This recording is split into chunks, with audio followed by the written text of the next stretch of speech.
नाम मलिका मुमताज़ है और मैं सब इंस्पेक्टर एहसान जट की वाइफ हूँ। कुछ दिन पहले हमने प्राइवेट वीडियोस बनाई थी।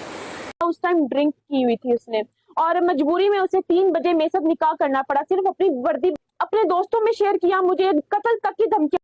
अस्सलाम वालेकुम, कैसे हैं आप लोग। पाकपतन इस शहर को कौन नहीं पहचानता। और चंद महीने पहले पाकपतन से एक ऐसी न्यूज़ सामने आई थी, एक ऐसी वीडियो सामने आई थी जिसने सबको हिलाकर रख दिया था और स्पेशली हमारा जो पुलिस डिपार्टमेंट था उसको हिला के रख दिया था। जहां पर सब ये कहने लगे थे कि ये एहसान जट साहब जो है इन्होंने हम सबको बदनाम करवा दिया। जब एहसान जट साहब ने सोशल मीडिया के ऊपर ज्यादा तवज्जो नहीं दी, लेकिन बात जब ऊपर तक पहुंची तो उनकी नौकरी पर आन बनी। जब नौकरी पर आन बनी तो उन्होंने अपना निकाहनामा सामने लाया।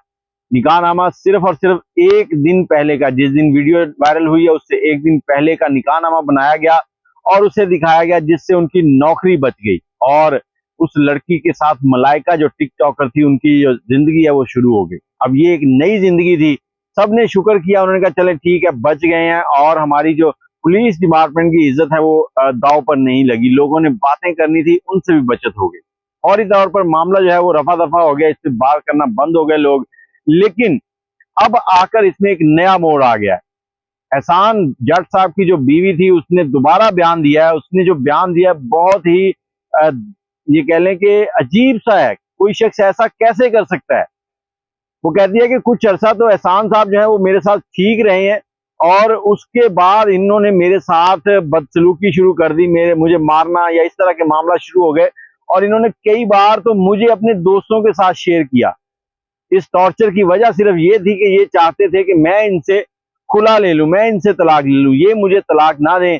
और इसकी बड़ी वजह ये है कि बीबी यहाँ पर बड़ी होशियार थी। जब उन्होंने देखा कि चूहा खिड़की के अंदर फंसा हुआ है और निकलने के लिए हाथ पांव मार रहा है और निकाह करना था, तो उन्होंने निकाह नामे के ऊपर 30 लाख रुपए लिखवा लिए थे अगर ये पुलिस वाले भाई एहसान जट साहब उनको अगर तलाक देते हैं तो।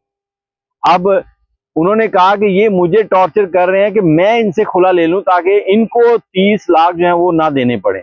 अब मुझे इंसाफ की जरूरत है। टीएसपी साहब के पास भी गई थी, उन्होंने मेरी बात के ऊपर ज्यादा वो कान नहीं धरे क्योंकि उन्हीं की वो कह लें कि बेटी भाई हैं, उन्हीं के महकमे के वो अफसर हैं, मुलाजिम हैं या जो भी कह लें।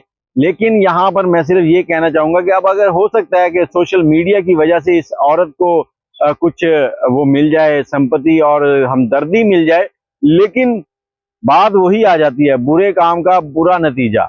जैसा उसने किया था वैसे ही अब भुगतेगी।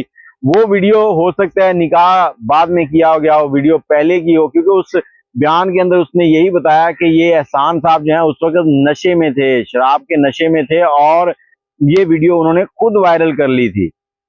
बाकी आप अपनी राय कमेंट में जरूर दीजिएगा कि अब इस पे क्या होना चाहिए, पुलिस को क्या एक्शन लेना चाहिए। तो अपनी राय कमेंट में दीजिए। अल्लाह हाफिज।